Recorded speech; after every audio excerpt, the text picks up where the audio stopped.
कसं आहे ना मंडळी, मुलं लहान असो किंवा मोठी, त्रास द्यायला अजिबात मागे पुढे बघत नाहीत. तसंच काहीसं झालं आज माझ्याबरोबर.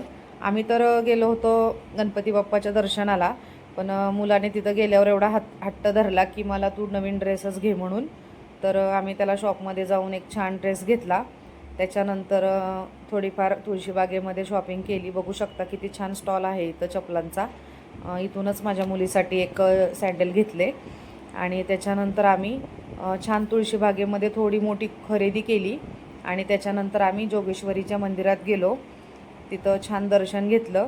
तुम्ही कधी या जोगेश्वरी मंदिरात गेला असाल तर मला कमेंट करून नक्की सांगा. आणि जोगेश्वरीच्या मंदिराच्या समोरच एक स्वामींचं मंदिर आहे, तिथं पण आम्ही गेलो. तर तिथं बघा नशीब कसं आहे की तिथं स्वामींची आरती चालू होती. आम्हाला छान आरती मिळाली. चलतात